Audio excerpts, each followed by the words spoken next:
ಬಳ್ಳಾರಿಯಲ್ಲಿ ಬಾಣಂತಿಯರ ಸರಣಿ ಸಾವು ಪ್ರಕರಣಕ್ಕೆ ಸಂಬಂಧಪಟ್ಟಂತೆ ಬಾಣಂತಿಯರಿಗೆ ಕೊಟ್ಟಂತ ಗ್ಲೂಕೋಸ್ ನಲ್ಲಿ ಏನಿತ್ತು? ಯಾಕೆಂದ್ರೆ ಅದು ಕಳಪೆ ಗುಣಮಟ್ಟದ ಗ್ಲೂಕೋಸ್ ಅನ್ನುವಂತ ಆರೋಪವನ್ನು ಮಾಡಲಾಗ್ತಾ ಇದೆ. ಬಾಣಂತಿಯರ ಸಾವಿಗೆ ಇದೇ ಪ್ರಮುಖವಾದಂತ ಕಾರಣ ಅನ್ನುವಂಥದ್ರ ಬಗ್ಗೆನೂ ಕೂಡ ಈಗ ಆಲ್ರೆಡಿ ವರದಿಯಲ್ಲಿ ಉಲ್ಲೇಖ ಆಗಿರುವಂತದ್ದನ್ನ ನೋಡ್ತಾ ಇದ್ವಿ. ಈಗ ಐವಿ ತಯಾರಿಕಾ ಘಟಕದ ಒಳನೋಟ ಎಕ್ಸ್ಕ್ಲೂಸಿವ್ ಆದಂತ ದೃಶ್ಯವನ್ನ ನಿಮ್ ಮುಂದೆ ಇಡ್ತಾ ಹೋಗ್ತೀವಿ. ಬಂಗಾಳ ಟು ಬಳ್ಳಾರಿ ಬಾಣಂತಿಯರ ಸಾವಿನ ವರದಿ ತನಿಖೆಗೆ ಹೋಗಿದ್ದಂತ ವೈದ್ಯರ ತಂಡಕ್ಕೆ ಆಯ್ತಾ ಆಘಾತ ಅಂತ ನಾಳೆ ಸರ್ಕಾರಕ್ಕೆ ವರದಿಯನ್ನ ಸಲ್ಲಿಸುವಂತ ಸಾಧ್ಯತೆ ಇದೆ. ಯಾರಿಗೆಲ್ಲ ಭೀತಿ ಎದುರಾಗುತ್ತೆ ಹಾಗಾದ್ರೆ ಅನ್ನುವಂತ ಪ್ರಶ್ನೆ ಇದೆ.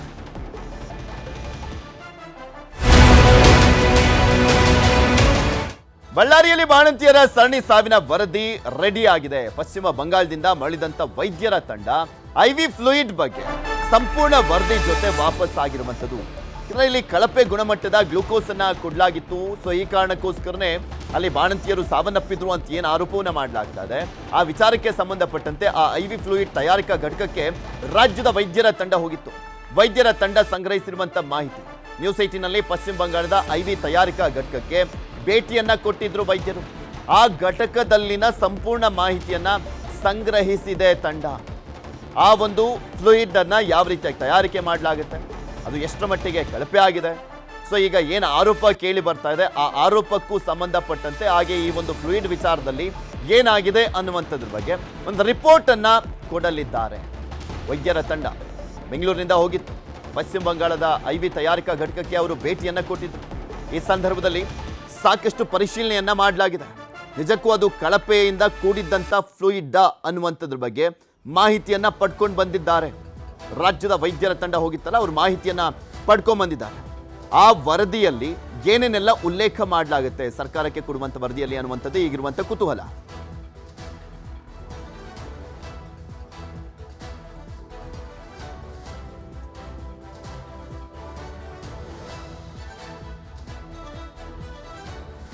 ಐವಿ ಘಟಕಕ್ಕೆ ಭೇಟಿಯನ್ನ ಕೊಟ್ಟಿದ್ರು ವೈದ್ಯರು. ಈ ಸಂದರ್ಭದಲ್ಲಿ ಸಾಕಷ್ಟು ಪರಿಶೀಲನೆಯನ್ನ ಮಾಡಲಾಗಿದೆ. ಇಡೀ ರಾಜ್ಯದಾದ್ಯಂತ ಸಾಕಷ್ಟು ಆತಂಕವನ್ನ ಸೃಷ್ಟಿ ಮಾಡಿದಂತ ಪ್ರಕರಣ. ಯಾಕೆಂದ್ರೆ ಆ ಒಂದು ಐವಿ ಫ್ಲೂಯಿಡ್ ಅನ್ನುವಂಥದ್ದು ಬರೀ ಬಳ್ಳಾರಿಗೆ ಮಾತ್ರ ಅಲ್ಲ, ರಾಜ್ಯದ ಹಲವು ಜಿಲ್ಲೆಗಳಿಗೆ ಇದೇ ಗ್ಲೂಕೋಸ್ ಅನ್ನ ಸಪ್ಲೈ ಮಾಡಲಾಗಿದೆ.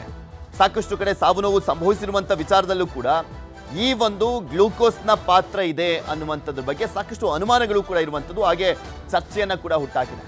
ಒಂದ್ ಕಡೆ ಸರ್ಕಾರ ಕೂಡ ದಂಗಾಗೋಗಿದೆ. ನಾಳೆಯಿಂದ ಬೇರೆ ಅಧಿವೇಶನ. ಈ ವಿಚಾರ ದೊಡ್ಡ ಮಟ್ಟದಲ್ಲಿ ಚರ್ಚೆಗೆ ಕೈಗೆತ್ತಿಕೊಳ್ಳಿಕ್ಕೆ ವಿರೋಧ ಪಕ್ಷಗಳು ಕೂಡ ರೆಡಿ ಆಗಿರುವಂಥದ್ದು. ನಿನ್ನೆ ಬೇರೆ ಬಳ್ಳಾರಿಗೆ ದಿನೇಶ್ ಗುಂಡೂರಾವ್ ಹೋಗಿದ್ರು. ಅಲ್ಲಿನ ಜಿಲ್ಲಾಸ್ಪತ್ರೆ ವಿಮ್ಸ್ ಆಸ್ಪತ್ರೆಗೆಲ್ಲ ಹೋಗಿದ್ರು. ಹಾಗೆ ಸಾವನ್ನಪ್ಪಿದಂಥ ಬಾಣಂತಿಯರ ಕುಟುಂಬಕ್ಕೂ ಕೂಡ ಭೇಟಿಯನ್ನು ಕೊಟ್ಟು ಸಾಂತ್ವನವನ್ನ ಹೇಳಿ ಪರಿಹಾರವನ್ನ ಕೂಡ ಕೊಟ್ಟು ಬಂದಿರುವಂಥದ್ದು. ಇದು ದೊಡ್ಡ ಮಟ್ಟದಲ್ಲಂತೂ ಚರ್ಚೆ ಆಗೇ ಆಗುತ್ತೆ. ಸರ್ಕಾರದ ವೈಫಲ್ಯ ಅನ್ನುವಂಥ ನಿಟ್ಟಿನಲ್ಲಿ ವಿರೋಧ ಪಕ್ಷದವರು ಈಗ ಆಲ್ರೆಡಿ ಆರೋಪವನ್ನ ಮಾಡ್ತಾ ಇರುವಂಥ ಈ ಸಂದರ್ಭದಲ್ಲಿ ರಾಜ್ಯದ ವೈದ್ಯರ ತಂಡ ಪಶ್ಚಿಮ ಬಂಗಾಳಕ್ಕೆ ಹೋಗಿ ಐವಿ ಫ್ಲೂಯಿಡ್ ಘಟಕಕ್ಕೆ ಏನು ಭೇಟಿಯನ್ನು ಕೊಟ್ಟು ಪರಿಶೀಲನೆಯನ್ನು ಮಾಡಿದ್ದಾರೆ. ಅದರಲ್ಲಿ ಆ ರಿಪೋರ್ಟ್ ಅಲ್ಲಿ ಅಂದ್ರೆ ಸರ್ಕಾರಕ್ಕೆ ಸಲ್ಲಿಕೆ ಮಾಡ್ತಾರಲ್ಲ, ಆ ರಿಪೋರ್ಟ್ ನಲ್ಲಿ ಏನಿರುತ್ತೆ ಅನ್ನುವಂಥ ಒಂದು ಕುತೂಹಲ ಇದೆ. ಅಲ್ಲಿ ನಿಜಕ್ಕೂ ಯಾವ ರೀತಿಯಾಗಿ ಕಳಪೆ ಗುಣಮಟ್ಟದ ಗ್ಲೂಕೋಸ್ ಅನ್ನ ತಯಾರಿಕೆ ಮಾಡಲಾಗ್ತದೆ, ಏನ್ ಪ್ರಾಬ್ಲಮ್ ಇದರಲ್ಲಿ ಇರುವಂಥದ್ದು ಪ್ರಮುಖವಾಗಿ ಅದೆಲ್ಲವನ್ನು ಕೂಡ ಉಲ್ಲೇಖ ಮಾಡಿರ್ತಾರೆ.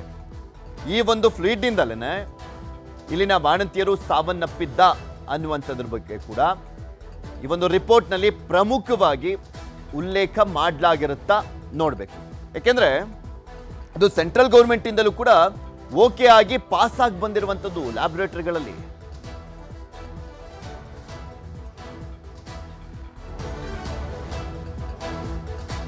ಸೋಮವಾರ ರಾಜ್ಯ ಸರ್ಕಾರಕ್ಕೆ ವೈದ್ಯರಿಂದ ವರದಿಯನ್ನ ಕೊಡಲಾಗುತ್ತೆ. ವರದಿಯನ್ನ ಆಧರಿಸಿ ಲೋಪದೋಷಗಳ ಬಗ್ಗೆ ಮಾಹಿತಿಯನ್ನ ಕಲೆ ಹಾಕಲಾಗುತ್ತೆ.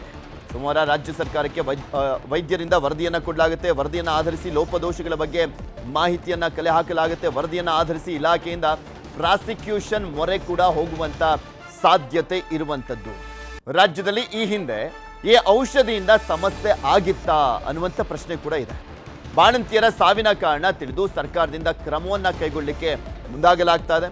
ನ್ಯೂಸ್ 18ಗೆ ಆರೋಗ್ಯ ಇಲಾಖೆಯ ಪ್ರಧಾನ ಕಾರ್ಯದರ್ಶಿ ಹರ್ಷಗುಪ್ತಾ ಅವರು ಮಾಹಿತಿಯನ್ನ ಕೊಟ್ಟಿದ್ದಾರೆ. ಕ್ರಮವನ್ನ ಕೈಗೊಳ್ತೀವಿ ಅಂತ. ಇನ್ನು ಇದೇ ವಿಚಾರಕ್ಕೆ ಸಂಬಂಧಪಟ್ಟಂತೆ ಈಗ ಆಲ್ರೆಡಿ ಆರೋಗ್ಯ ಸಚಿವರು, ವೈದ್ಯಕೀಯ ಶಿಕ್ಷಣ ಸಚಿವರು, ಮುಖ್ಯಮಂತ್ರಿಗಳ ಹಾದಿಯಾಗಿ ಉಪಮುಖ್ಯಮಂತ್ರಿಗಳು ಎಲ್ಲರೂ ಕೂಡ ಮಾತನಾಡಿದ್ರು. ಕ್ರಮ ಕೈಗೊಳ್ತೀವಿ, ಈ ವಿಚಾರವನ್ನ ಇಲ್ಲಿಗೆ ಬಿಡೋದಿಲ್ಲ ಅಂತ. ಇನ್ನು ವರದಿ ಬಗ್ಗೆ ಪ್ರತಿಕ್ರಿಯಿಸಿರುವಂತ ಮುಖ್ಯಮಂತ್ರಿಗಳು ಈಗಾಗಲೇ ತಪ್ಪಿತಸ್ಥರ ವಿರುದ್ಧ ಕ್ರಮವನ್ನು ಕೈಗೊಳ್ಳಲಾಗ್ತಾ ಇದೆ, ವರದಿ ಬಂದ ಬಳಿಕ ಇನ್ನಷ್ಟು ಕ್ರಮ ಆಗುತ್ತೆ ಅಂತ ಹೇಳಿದ್ರು. ಒಂದು ಔಷಧಿ ಅದು ಸರಿ ಇಲ್ಲ ಅದರಿಂದ ಆಗಿದೆ ಅಂತಕ್ಕಂಥದ್ದು ಮಾಡಿ ಇವನ್ನ ಸಸ್ಪೆಂಡ್ ಮಾಡಿದ್ದು, ಡ್ರಗ್ ಕಂಟ್ರೋಲರ್ ಸಸ್ಪೆಂಡ್ ಮಾಡಿ ಅವ್ರು ಯಾರು ಔಷಧಿ ಸಪ್ಲೈ ಮಾಡಿದ್ರಲ್ಲ ಅವ್ರನ್ನ ಬ್ಲ್ಯಾಕ್ ಲಿಸ್ಟ್ಗೆ ಹಾಕಿದ್ದು. ಜೊತೆಗೆ ಒಂದು ಕಮಿಟಿ ಕೂಡ ಮಾಡಿದ್ದು, ಡೆವಲಪ್ಮೆಂಟ್ ಕಮಿಷನರ್ ಅಧ್ಯಕ್ಷತೆಯಲ್ಲಿ ಒಂದು ಕಮಿಟಿ ಕೂಡ ಮಾಡಿದ್ದು. ಅವರು ಒಂದು ವರದಿ ಕೊಡಿ ಅಂತ ಹೇಳಿದ್ದು. ಅವ್ರು ವರದಿ ಕೊಟ್ಟ ಮೇಲೆ ಯಾರು ತಪ್ಪಿತಸ್ಥಿದ್ದಾರೋ ಅವ್ರ ಮೇಲೆ ಕ್ರಮ ತಗೋತೀವಿ. ಈಗಾಗಲೇ ತಗೊಂಡಿದ್ದೀವಿ, ಇನ್ನು ಮುಂದೆನೂ ಕೂಡ ತಗೋತೀವಿ. ಆರೋಗ್ಯ ಸಚಿವ ದಿನೇಶ್ ಗುಂಡೂರಾವ್ ಕೂಡ ವರದಿ ಬಗ್ಗೆ ಮಾತನಾಡಿದ್ದು, ತಪ್ಪು ಮಾಡಿದವರ ವಿರುದ್ಧ ಕ್ರಮ ಆಗುತ್ತದೆ, ನಮ್ಮ ಡ್ರಗ್ ಕಂಟ್ರೋಲ್ ಚೆನ್ನಾಗಿ ಕೆಲಸವನ್ನು ಮಾಡ್ತಾ ಇದೆ, ಎಲ್ಲದರ ಬಗ್ಗೆ ತನಿಖೆ ಕೂಡ ಮಾಡ್ತಾ ಇದ್ದಾರೆ, ಡೆವಲಪ್ಮೆಂಟ್ ಕಮಿಷನರ್ ರಿಪೋರ್ಟ್ ಬರಬೇಕು, ಬಳಿಕ ಕ್ರಮ ಆಗುತ್ತೆ ಅಂತ ಹೇಳಿದ್ರು. ನಮಗೆ ವರದಿ ಮುಂದೆ ಏನು ಮಾಡಬೇಕು ಅಂತ ಅದರದ್ದು ಕೂಡ ಎಲ್ಲ ನಾವು ಹಲವಾರು ರೀತಿಯಲ್ಲಿ ಕೂಡ ನೋಡ್ತಾ ಇದ್ವಿ. ಆ ಕಂಪನಿ ಮೇಲೆ ಯಾವ ರೀತಿ ಆ್ಯಕ್ಷನ್ ತೊಗೋಬೋದು, ಆಮೇಲೆ ಬೇರೆ ಬೇರೆ ಲ್ಯಾಬ್ಗಳು ಹೇಗೆ ಸರಿ ಇದೆ ಅಂತ ಅವರು ಟೆಸ್ಟ್ ಮಾಡಿಕೊಟ್ಟಿದ್ದಾರೆ. NABL ಲ್ಯಾಬ್ಗಳು ಕೂಡ ನಮಗೆ ವರದಿ ಕೊಟ್ಟಾಗ ಎಲ್ಲ ಕರೆಕ್ಟಾಗಿದೆ ಅಂತ ಅವ್ರು ಹೆಂಗೆ ಕೊಟ್ಟರು, ಮತ್ತು ನಮ್ಮ ಡ್ರಗ್ ಕಂಟ್ರೋಲ್ ಲ್ಯಾಬ್ ಅವರು ಯಾವ ರೀತಿ ನಿರ್ವಹಣೆ ಮಾಡ್ತಾ ಇದ್ದಾರೆ, ಇದೆಲ್ಲವನ್ನು ಕೂಡ ನಾವು ನೋಡಬೇಕಾಗ್ತದೆ. ಮತ್ತು ಇದರ ಬಗ್ಗೆ ಎನ್ಕ್ವೈರಿ ಕೂಡ ನಮ್ಮ ಡೆವಲಪ್ಮೆಂಟ್ ಕಮಿಷನರ್ ಮಾಡ್ತಾ ಇದ್ದಾರೆ. ಸೊ ಅವರ ಒಂದು ರಿಪೋರ್ಟ್ ಕೂಡ ಬರ್ತದೆ. ಲೋಕಾಯುಕ್ತರು ಹೋಗೋದು ತಪ್ಪೇನಿಲ್ಲ, ಯಾಕಂದರೆ ಲೋಕಾಯುಕ್ತರು ಎಷ್ಟು ನಮಗೆ ನೋಡಿ ಪಾರದರ್ಶಕತೆ ಇರಬೇಕು, ಹೊಣೆಗಾರಿಕೆ ಇರಬೇಕು, ಮತ್ತು ಸತ್ಯಾಂಶಗಳು ಹೊರಗೆ ಬರಬೇಕು. ಯಾವ ಒಂದು ವಿಷಯ ಕೂಡ ಮುಚ್ಚಾಕುವಂಥ ಪ್ರಶ್ನೆ ಇರೋದಿಲ್ಲ. ಅದರಿಂದ ಲೋಕಾಯುಕ್ತರು ಎಲ್ಲಿಗೆ ಬಳ್ಳಾರಿಗೆ ಹೋಗಿದ್ದಾರಾ? ಒಳ್ಳೇದು. ಅಲ್ಲಿಗೆ ಹೋಗಿದ್ರೆ ಅಲ್ಲೂ ಅವರು ಕೂಡ ನೋಡ್ಕೊಂಡು ಬರಲಿ. ಯಾಕಂತ ಹೇಳಿದ್ರೆ ನಾವು ಮುಕ್ತವಾಗಿ ಇದನ್ನು, ಯಾಕಂದರೆ ವ್ಯವಸ್ಥೆಗಳು ಸರಿ ಹೋಗಬೇಕು. ಆ ವ್ಯವಸ್ಥೆ ಸರಿ ಮಾಡದೆ ಹೋದರೆ ನಾವು ಮುಂದೆನೂ ಕೂಡ ಇಂಥದ್ದೆಲ್ಲ ಮತ್ತೆ ಆಗುವಂಥದ್ದು ಅವಕಾಶಗಳು ಇರ್ತದೆ. ಅದಕ್ಕೆ ಅದು ಆಗೋದಕ್ಕೆ ಬಿಡಬಾರ್ದು. ಆ ಕಾರಣದಿಂದ ನಾವು ಆ ಕೆಲಸ ಮಾಡ್ತೇವೆ. ಮುಂದೆ ಏನು ಮಾಡಬೇಕು ಅಂತ ಇದ್ರ ಬಗ್ಗೆ ಇನ್ನಷ್ಟು ಮಾಹಿತಿಯನ್ನು ಕೊಡ್ತಾ ಹೋಗ್ತಾರೆ ನಮ್ಮ ಪ್ರತಿನಿಧಿ ಹಂಸ. ನಮ್ಮ ಜೊತೆ ದೂರವಾಣಿ ಸಂಪರ್ಕದಲ್ಲಿ ಜಾಯ್ನ್ ಆಗಿದ್ದಾರೆ. ಹಂಸ, ವೈದ್ಯರ ತಂಡ ಪಶ್ಚಿಮ ಬಂಗಾಳಕ್ಕೆ ಹೋಗಿ ಅಲ್ಲಿ ಪರಿಶೀಲನೆಯನ್ನು ಮಾಡ್ಕೊಂಡು ಬಂದಿರುವಂಥದ್ದು, ಆ ಒಂದು IV ಫ್ಲೂಯಿಡ್ ಏನು ತಯಾರಿಕೆ ಮಾಡಲಾಗ್ತದೆ ಆ ಘಟಕಕ್ಕೆ ಹೋಗಿದ್ರಲ್ಲ, ಯಾವಾಗ ವರದಿಯನ್ನು ಕೊಡಲಿದ್ದಾರೆ, ಆ ವರದಿಯಲ್ಲಿ ಏನೆಲ್ಲ ಉಲ್ಲೇಖ ಆಗಿದೆ ಅನ್ನುವಂಥದ್ರ ಬಗ್ಗೆ ಏನಾದರೂ ಇನ್ಸೈಡ್ ಮಾಹಿತಿ ಸಿಗ್ತಾ ಇದೆಯಾ? ಹೌದು ಪೃಥ್ವಿ, ಈಗಾಗಲೇ ನಾವು ನೋಡಬಹುದು IV ಫ್ಲೂಯಿಡ್ ಅನ್ನುವಂಥದ್ದು ಈಗ ತುಂಬಾ ಎಲ್ಲೆಡೆ ಒಂದು ಚರ್ಚೆಗೆ ಗ್ರಾಸವಾಗಿರುವಂಥದ್ದು. ಯಾಕೆಂತ ಹೇಳಿದ್ರೆ ಸೆಂಟ್ರಲ್ ಲ್ಯಾಬ್ ನಲ್ಲಿ ಅದು ಪಾಸಿಟಿವ್ ಬರುತ್ತೆ, ಆದ್ರೆ ನಮ್ಮ ಒಂದು ರಾಜ್ಯದಲ್ಲಿ ಅದನ್ನ ಪ್ರಯೋಗಾಲಯಕ್ಕೆ ಕಳಿಸಿ ಒಂದು ಟೆಸ್ಟ್ ಮಾಡಿದಾಗ ನೆಗೆಟಿವ್ ಬರುತ್ತೆ.